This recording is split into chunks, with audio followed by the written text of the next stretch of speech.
CFMU 93.3 FM here at Gigantor with Chad Gray of Hell Yeah. How are you doing today, sir? I'm doing great. How are you? I'm very well, thank you very much. What are some things in general you wouldn't want to know? I wouldn't want to know? You wouldn't want to know? Probably the really, really deep things of American government. I probably wouldn't want to know, like, all those things that are stamped classified. Like I mean, Roswell? just anything, you know what I mean?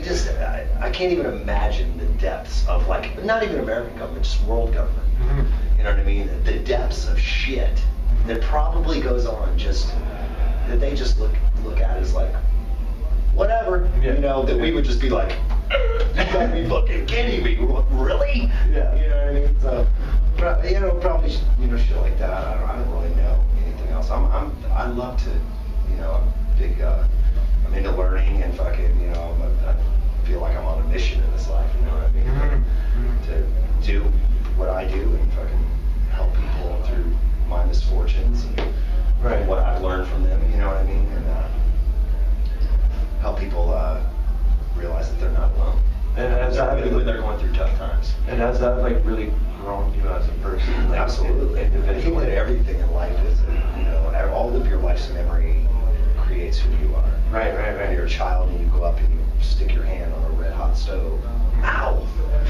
You don't fucking do that anymore. You know what I mean? So, if you look at everything, positive or negative in your life, and that memory allows you to grow and become who you are, and you're paying attention, I think paying attention is a lot of my life's work, and it's everybody's life's work, and really a lot of people really don't fucking pay attention.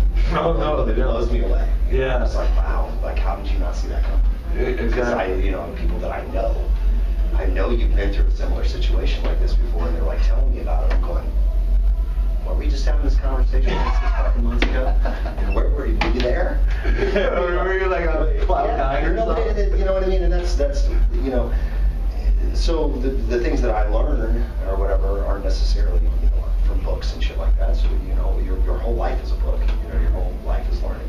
And that poses another good question. Is there ever talks of you writing out your own personal book?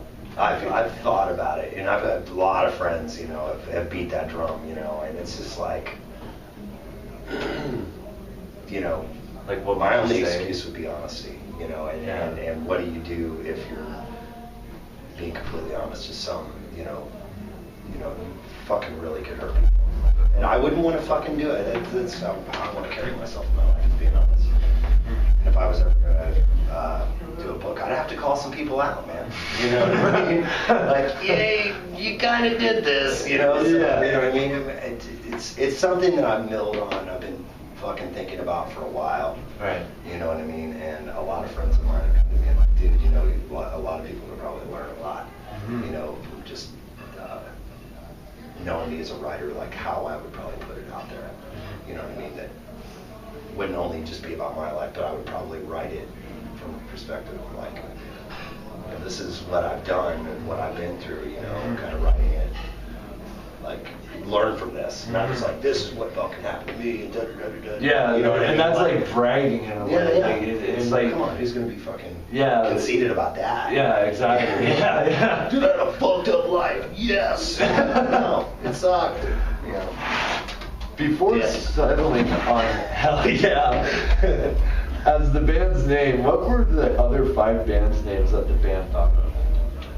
5 names? Yeah, because I read about this that there's like a discussion of like what the previous band's names were going to be settled upon. Dude, we thought about we were going to call the band Alcohol. Oh, really? That was one of the things that we wanted to call, but of course, that's probably been taken.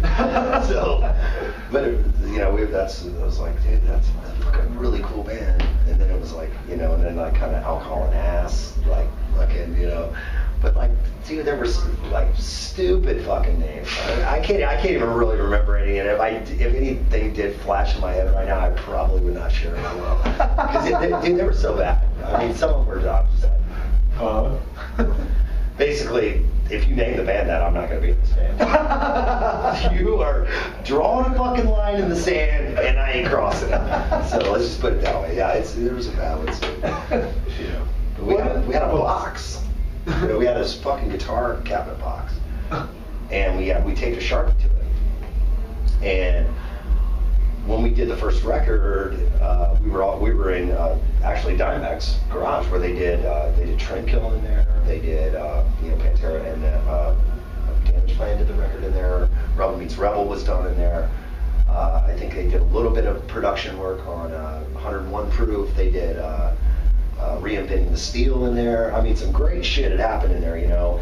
But it's a fucking garage. I mean, it was literally like a 2-stall, like one side of it would have like a big tall door, maybe like for somebody to like pull a boat in or something. And that was kind of the live room, and then they just kind of built a control room into it, just like framed out the walls.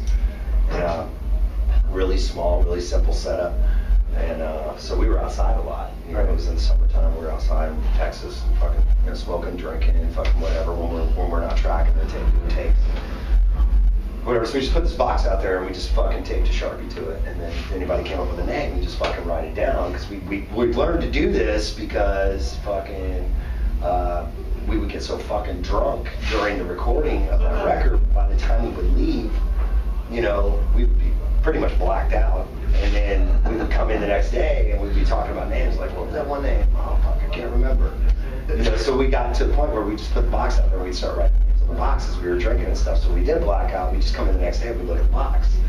You know, we cross out the names, and the next day we'd come in and look at all the names that weren't crossed out. You know, and Hell Yeah it just kind of showed up there.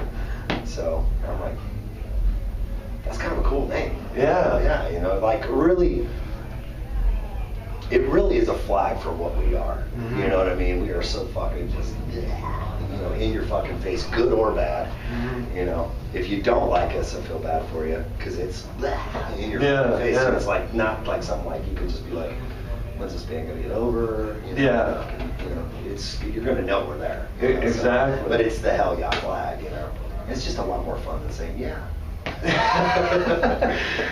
And I think like with how the direction of how Hell Yeah is going right now, they picked the perfect front man for it. Oh, thanks. And it's just like your vocals from Mudvayne, your previous band, right. Where you joined Hell Yeah. It's just like they're so in depth. Mm-hmm. Like you saw the world as you knew what was going on in most directions where nobody else would see it. Yeah. There was a lot of research that went into that band. You know, I write from two completely different. It's like almost like cutting yourself in half, or fucking unzipping yourself and like stepping out of your skin and hanging on the rack and then going and stepping into another skin and zipping it up and going, okay, now I'm Hell Yeah, Chad. Mm-hmm. You know, but I think in the new record, the similarities to Mudvayne are more, because the lyrics on the new record are they're not Mudvayne deep, but they're definitely more in depth. You know what I mean? And when we first started this band, I was like, I just wanted to write.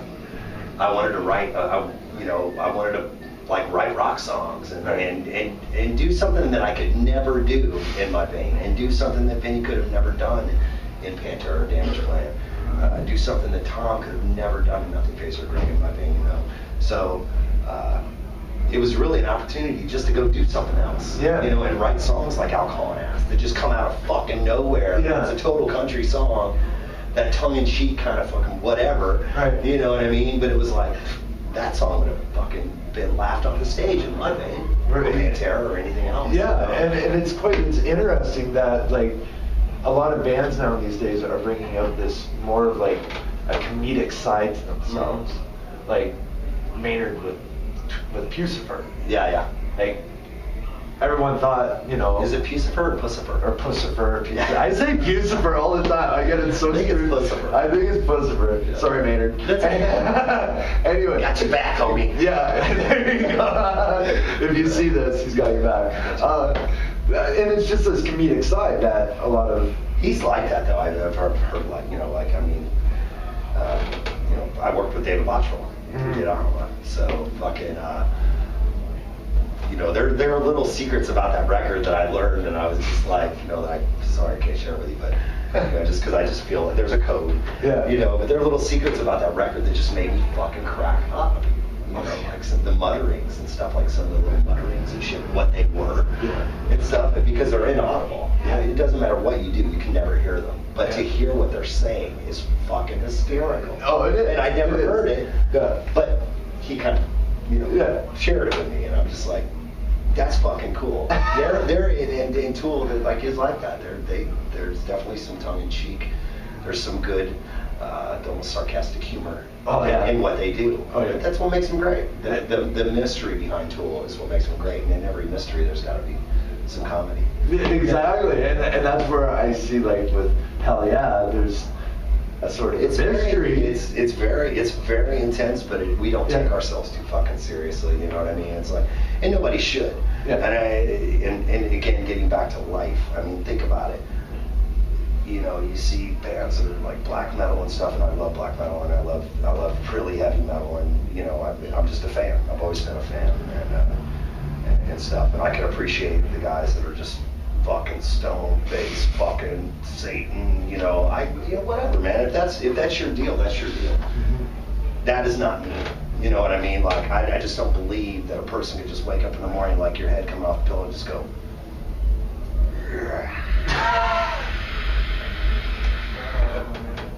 Until you lay down to go to sleep that night. There are so many moods and so many elements to the human existence.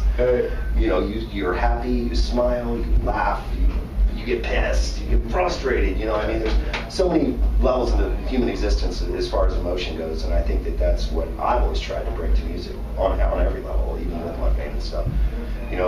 Our mellow songs were almost helpless, like fucking kill me now kind of shit, like fucking fuck it, But then there were really aggressive songs, and obviously the deeper stuff like that, and I think that's what we try to do with Hell Yeah too, is like bring that human existence element to what we do on the record, and we do it on stage, if it's a really intense song, and that fucking song is why I write the way that I write, because I want that song to be as fucking intense when I fucking sing it for the 3,000th time I was fucking as intense as when I penned it. And that's when I wrote it. You know what I mean? You go back to that moment. Yeah. No matter what you do, you go back to that fucking moment of writing it, and just whatever fucking frustration that led to that fuck. Exactly. This song's gotta be, Yeah. And that's what that song brings. But then there's the other side of Hell Yeah too, where that tongue-in-cheek kind of thing, where I can't help but just fucking lay into it, and then like kind of look up the crowd and just be like, we're having a fucking party here. This is not a rock show. As I said today, and I say it all the time. Don't take this too serious. This is not a rock show, man. This is a fucking party. And I get that if somebody puts a seat under somebody's ass, they're gonna sit down. You know what I mean? But nobody sits down at a really cool party, so get the fuck up. Yeah, exactly. Like, when you ever go into a raging party and somebody's sitting in the corner like, no, it's all right. And if they are, you don't want to be around that person. Critic. If they are, you don't really want to be around that person. Oh yeah, totally. Like, I can't stand it. Yeah, and it's just like, why would you even bother coming to an event? Yeah. Like, why would you? It's just, well, they have their reasons. You know what I mean? Like, come to something like this to see the fucking main event. And no matter how cool you are, you can't get them up. Have you ever had a crazy fan experience? Oh, dude, I've had people give me textbooks and fucking, really esoteric, fucking dark textbooks. You know what I mean? Like, hey man, it's like. Not that dark. No. But I haven't read that. I haven't a copy yet. Exactly. Everybody's gonna have one. Yeah. But, you know what I mean? Yeah, that kind of stuff. And, you got your fans. But, dude, their passion is so compelling. They're just fucking so, It's like, you got, like, how can you fucking go, God, you're so fucking annoying. I love you. You just want to give them a hug. Yeah. Like, something that you do that touches somebody that much is like, what I'm doing here is worth something. Apparently I'm doing something right, because you're a fucking crazy idiot, and I love it. You know what I mean? Yeah. It's cool. It's flattering. It's awesome. But yeah, so I don't really look at even the most extreme as a nut fan. Mm-hmm. You know what I mean? But you know, you know, sometimes it's a little, and I don't know if you take this the wrong way, sometimes it'd be a little annoying, you know what I mean? Like, cause we fucking, like, you pull up somewhere and like, you can't take shit on the bus, you know what I mean? Everybody's gotta do their business, you know what I mean? Like, you're like, oh, I gotta go, and you like climb off the bus and there's like 10 people standing there going, can I get a picture? I'm like, be right back. You know what I mean? And they're like, what the fuck? I'm like, dude, trust me. Yeah, you don't want me to hang out here right now. I remember one time when you guys came to Toronto, and I said hello to you out in the parking lot when you were outside greeting fans, and everyone was just like, Chad Gray, Chad Gray. It's like, oh my gosh, it's Chad Gray. And you're just like so open arms. You're like, I love you, I love you, I love you. And it was great to see that, you know, people acting in a respectful I want people to be normal. Yeah. I want people to be real. I can't learn anything from you if you're being a fucking just whacked out, you know what I mean? Just be normal. Mm-hmm. And like I said, you know, paying attention in life. Maybe I can learn something from you. What are the most songs that challenged you on creating in your albums? There was a chapter in The Wake of a Dream off the End of All Things That Come. Before we even went in to write that record, and that, you know, again, Monday question, we're going back to Monday. Well, I meant for Hell Yeah, like, okay. But if you want to talk about Monday, no, that's fine. I was talking about Hell Yeah. As a writer, it's that was fucking song destroyed me. And let's see, in Hell Yeah. Actually, wow.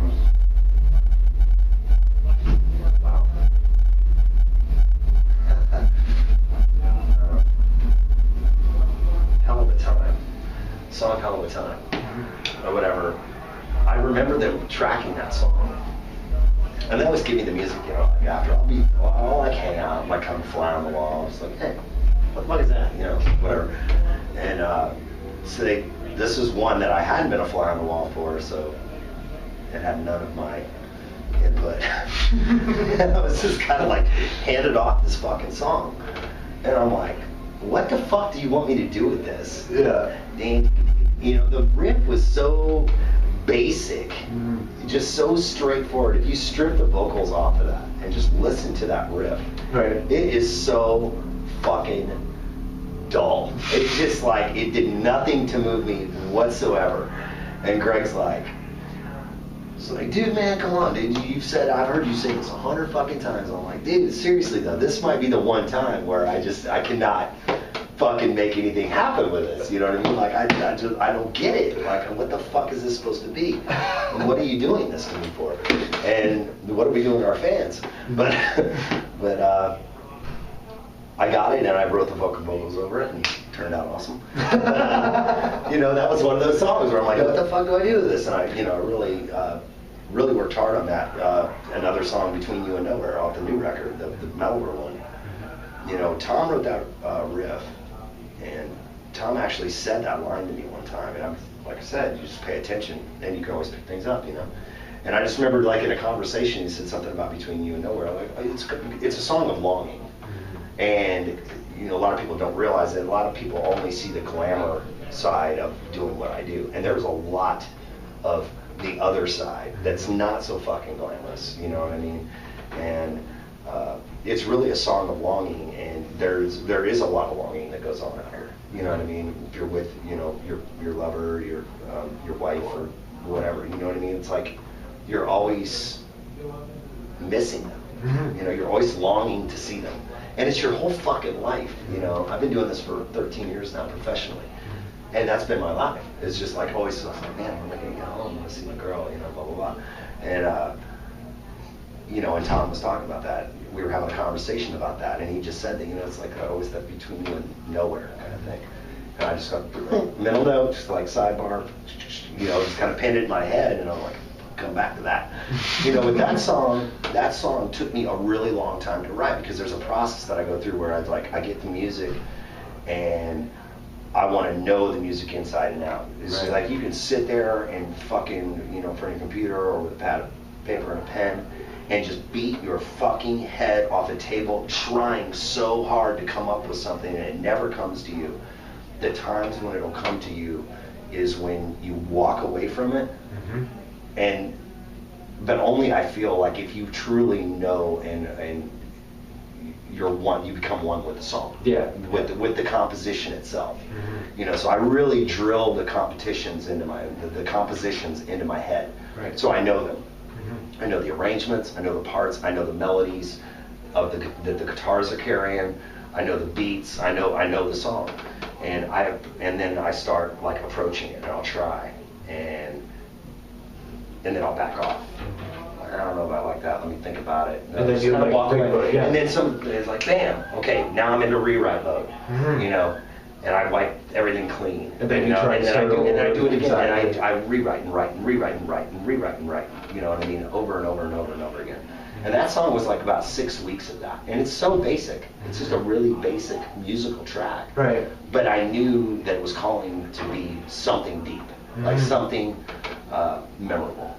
You know, so, and it just like that, those kind of songs that are like that aren't aggressive, you really handle those with, you know, baby gloves. You know what I mean? You really want to approach those really, the energy that the song's putting off. You know, it's a really calm, mellow vibe. And that's like the same thing with like You Wouldn't Know.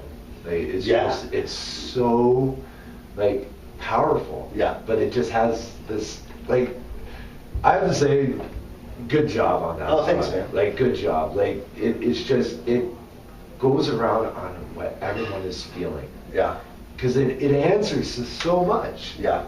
Like, you wouldn't know. Yeah. Like, And nobody would. And I can't know about you and what you go through in your life. I don't know. Yeah, exactly. You know what I mean? Like, Exactly. only you truly know your existence and the things that you're dealing with right now outside of this fucking interview. You wouldn't know how much it took me to get in here. Yeah. 4 hours. We like to make it tough. Yeah, I heard today was kind of weird about that. It was But that crazy. song, on the other hand, that song is something where I was standing outside and smoking a cigarette outside the studio on the first record with the big box and the marker, and I'm just standing outside there, and I think I was bullshitting with somebody, and they went into that verse riff, and I ran inside and went, 18 wheels all rolling, 18 wheels all crushing me now.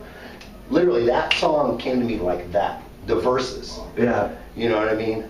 And I've always been a pretty good verse writer, but choruses, that's that one where you want to have that hook and all that shit. And it was so funny because I wrote that, couldn't be me even if you wanted to. Everything I've been through, live my life, so get up on my sunshine, smile your whole life, you wouldn't know. And I brought in Vinny, I'm like, dude, check this fucking shit out, check this out. And he sits down and he listens to it, and he's like, oh man, I don't hear the hook. You know what I mean? I'm like, really? Like, really? And he's like, you know that little space right there, or whatever? Yeah. He's like, you know that little you wouldn't know thing at the end? Yeah. He's like, you should stick that in there. And I'm like, get the fuck out of here. I know what you're talking about. Yeah. You know, it's like, couldn't be me, you wanted to. Everything I've been through, you wouldn't know. Yeah. Live your life. That little fucking thing was the hook of the song. I had it all the way at the end, and I had nothing in that space. Okay. And you know, sometimes the whole, you can't see the forest through the trees. Yeah. You're so close to it that you just fucking can't see it. Yeah. And you need that sounding board. You know, Exactly. you need that somebody that you know's got fucking talent. That's not his job to be a singer, but he knows music. Yeah. And he came in, and that's one thing that I love about Hell Yeah. It's there. You fucking check your ego at the door. Don't get fucking butthurt if you don't hit it. Fucking, you know, if you don't knock it out of the park your first at bat kind of thing, your first swing. Yeah. You know what I mean? Just stand in there, stay in the box, and keep swinging. You know what I mean? And he came in and he's like, that little part, and I'm like, get out, I got it. And I literally went, you wouldn't know. All right, so you wouldn't know, and brought it back in, and fucking it played through the first time. I didn't even listen to it. I just put that in there. He comes back in, we sit down, and it comes on, and he's like, that's it. And I'm like, you're the fucking drummer. You know what I mean? Like, And then the song just was born. yeah, it was born right there. That. You know, but it's so weird how art, the energy of music, and how it just fucking comes just full circle. It just comes around. It just rises up out of nowhere. Well, yeah, but you have to be there to embrace it. And like I said, you can pound your head against the fucking computer or the notepad or whatever you want to do. And you know, something I kind of live my life by, especially from an artistic writing point of view, is fucking Aleister Crowley had a fucking great quote. Even if you work poorly, work. Mm-hmm. You know what I mean? Even if you suck at working right now, work. You have to give that composition its due attention. You have to invite it into your life. You have to put it in your mind, and you have to let your inner fucking whatever process that.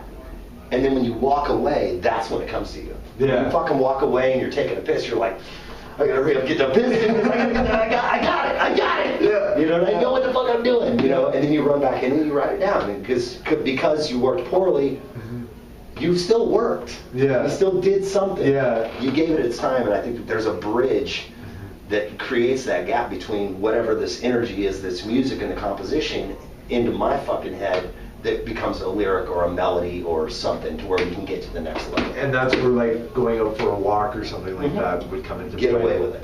Just get away from it. Yeah, exactly. Just get away from it. Yeah, you know, don't kill yourself, but don't not kill yourself. So yeah, exactly. Just like I'm not getting anywhere, but I'm gonna still keep on getting nowhere, just because I'm gonna pound this fucking song in my head until I know it backwards and forwards. You know, I know the arrangement, I know the beats, I know everything. I know the fucking melodies of the guitars and shit. And that unconscious thing, when you walk away from it, it's not perfect exactly.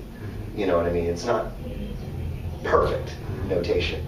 But I know the gist of what's going on. Yeah. And because you know that gist, that one of the little hooks that's in the music composition, ding, fucking rings a bell. Light bulb goes off in your head. Yeah. And it's just everything is falling into place. Yeah, and that analogy and that metaphor of an idea with the light bulb going off over your head is fucking true. Now, I mean, how many times have you felt it? Like, bam. Oh yeah, there it is. Totally. I mean, that metaphor is perfect. Like, turn it off, turn it on. Yeah. There it is. And now you should make a T-shirt with a light bulb on it. With just says hell yeah. Or hell yeah, or with you wouldn't know in the light bulb. Our top seller. Nobody's not gonna have that shirt. Let's see here. Wow, that's a deep conversation. This is awesome. Who is your favorite outlaw? Lone Ranger. Have you seen the movie? Yeah. What did you think of it? It was weird because all you hear is like, you know, fucking, for God's sake, anything Johnny Depp's in there. Like, oh my God, Johnny Depp. And he is fucking absolutely amazing. Yeah. He's a method actor. I mean, he completely just gets into that role. You know what I mean? Any role. And a lot of people are like, fucking, you know, blah, blah, blah. You know, I'm like, dude, it's fucking Johnny Depp. You know what I mean? He didn't have a lot of lines in it, but, you know, and it's Disney, man. Yeah, you know what I mean? It's going to have that hokey shit. There's no fucking way that's happening without somebody dying. You know what I mean? The train sliding down the side of the tracks, not even on the tracks, sideways, fucking ripping out trees. This thing ain't fucking flipping over. You know what I mean? Like, but it was cool. You know, I was cool. I mean, you just got to take anything Disney with that. Yeah. With a grain. So whatever. And the crazy thing is, like, I feel like from you have lots of energy. And I can so picture you as a cartoon character. I can so, like, Maybe tune in. Maybe that's my calling. Maybe like you should hook up with Rob Zombie or something like that and just like create a cartoon. Hey man, I'm down to do anything.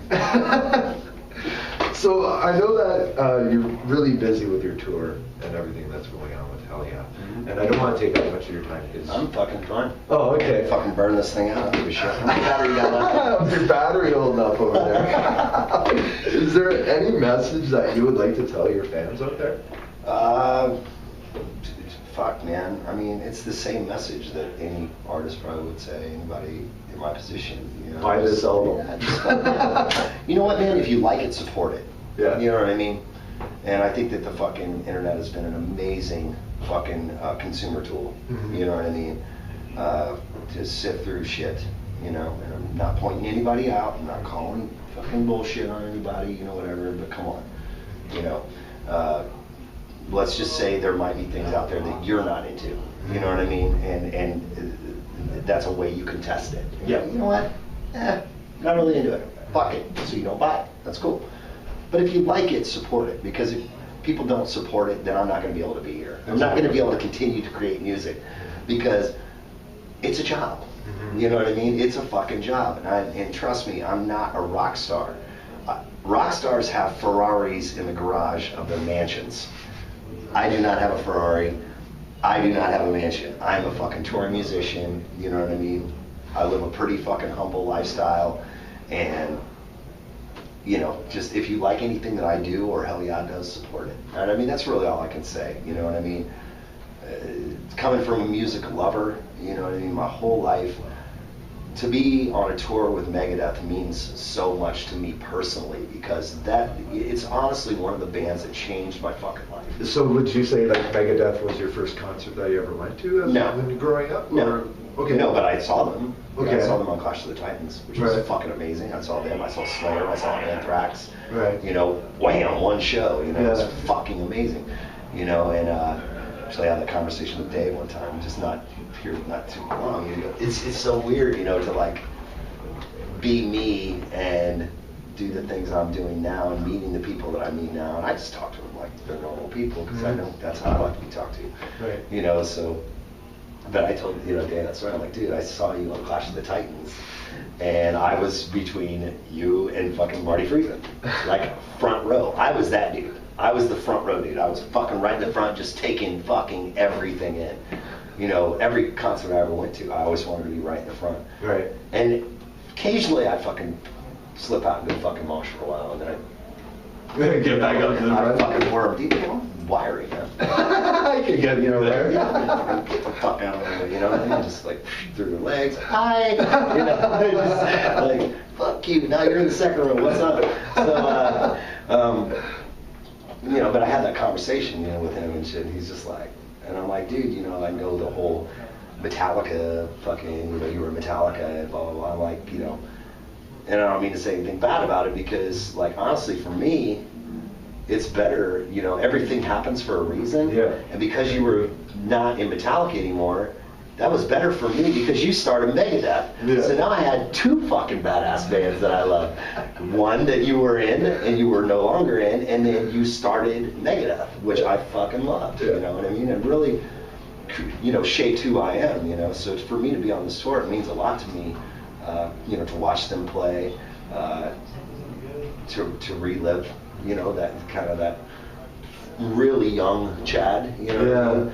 And there's something in music that you just, like, I can't let go of that feeling.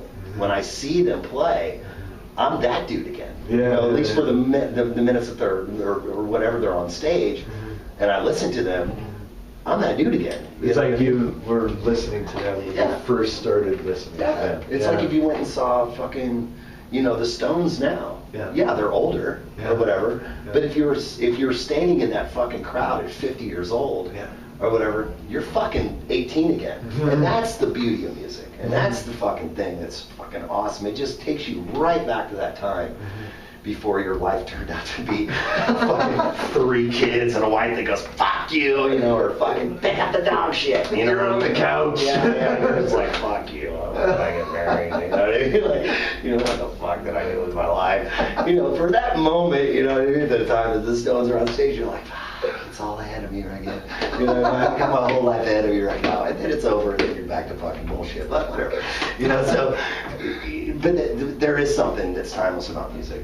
You know, and as long as the players that are playing it keep true, you know, and they're not the dancing bears and just going through the fucking motions because you've done it a zillion times, and I don't feel like they're that way. I mean, they're fucking great performers, and they're great fucking musicians, probably only better now than they were when I saw them, you know, 20 years ago.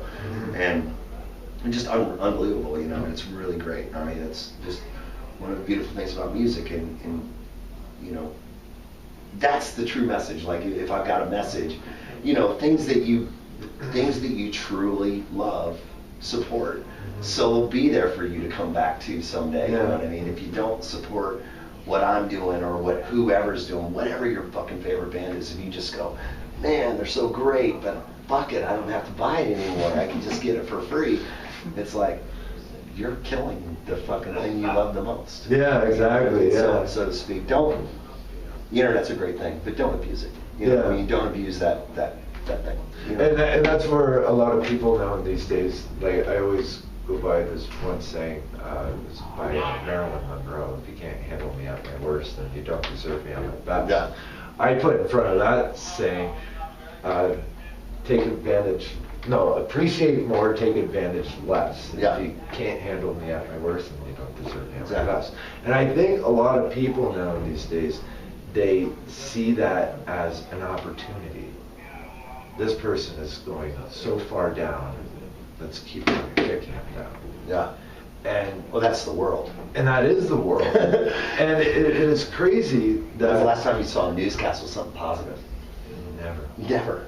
I used to fucking have my computer homepage, like when I'd open my fucking web browser, Safari or whatever, when I'd open it was usatoday.com. And dude, I got tired of waking up just like, oh my God. Yeah. You know, like, oh fuck. Yeah. Just don't start the day like that, you know what I mean? I turned it in, and now it's The Onion. You know, have you ever heard of The Onion? No, I haven't. It's a fictitious fucking newspaper. Okay. Or whatever. But it's like, was one of my favorite Onion headlines is fucking, like boxes of shit in your house, get a cat. And they'll write a whole story on it. You know, it's just stupid fucking, excuse me, I spit, stupid made up fucking stories. You know what I mean? And it's fucking amazing. And it's just like, don't take everything so fucking seriously, man. Yeah. And you know what? Every once in a while, can you throw fucking, you know, the cat fucking fashion show in the newscast or something? You know what I mean? Something to make me smile. Yeah, I know. It's like, oh. I'm tired of hearing about fucking pedophiles and fucking, you know, fucking murder and fucking crazy shit. Yeah. And fucking government corruption and blah, blah, blah, blah. And, you know, conspiracy theories and fucking goddamn. It tires you, and that's where like it's exhausting. It is, and I always like listen to music all the time, constantly listening to music.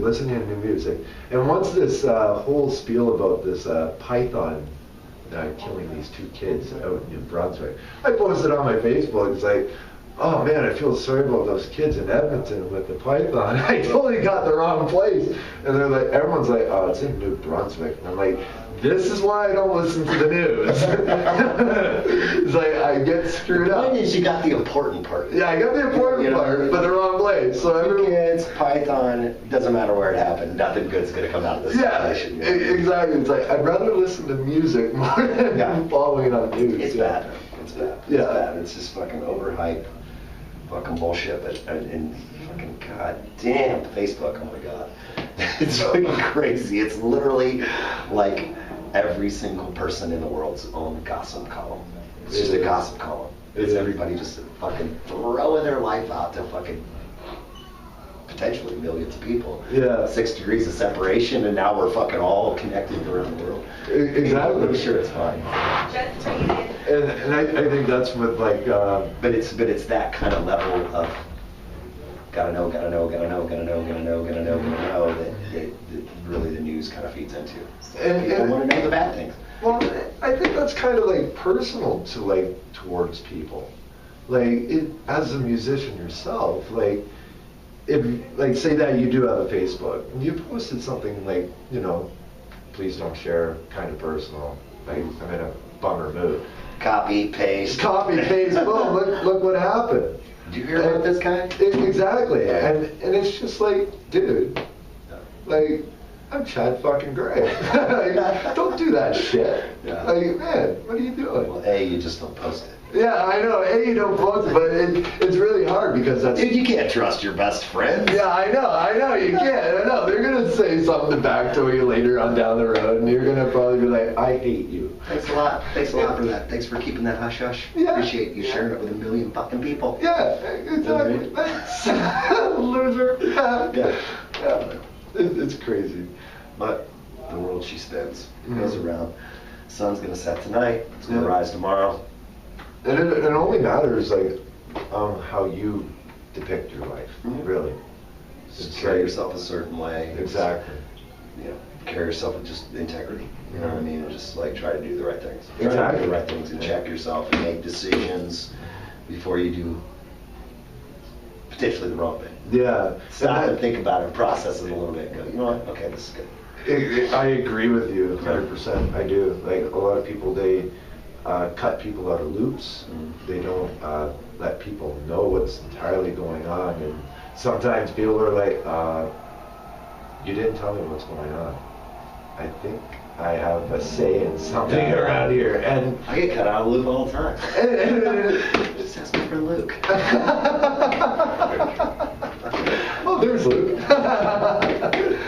Yeah, it's crazy, but I think that, you know, a lot of people should support a lot of other people more than, you know, not letting people know what's not going on. So. Absolutely. But looks like you're ringing there. So Hey man, I'll get to it when I get to it. It's all good. Taxbury Hotline, how can I help you?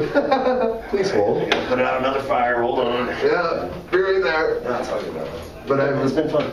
Would like Do you have to any more questions? Oh, I'm really good. I'm really good. We've You've talked. got some We've fucking covered serious all- editing to go through here today, man. Oh, that's Cameraman. Trying not to laugh. It's gonna be like, fuck. Edit. This is like 15 fucking webisodes. Well, I'd like to thank you, Chad, for your time. Thank you very It's a much. pleasure, man. Lock horns. There you go, dude. How do you do that? That's how you do it. Lock horns. There you go. It's like some sort of Vulcan fucking. Thank you, Chad. Go get Band of Brothers. Go get it! Out We're actually now. going in the studio as soon as we're done with this tour. We got 4 more shows, and then we're breaking for like 2 weeks, 2 or 3 weeks. I mean, I'm gonna go home and just Enjoy the time Yeah, off. just 2-3 weeks, and then we're fucking going right back at it. We're just fucking strike while it's hot, kind of thing. So. Well, all your best on your safe journey. No, thanks, man. All I your appreciate best. it, brother. Take care. Thank you so much. Thank you, Chad. CFMU 93.3 FM. All right.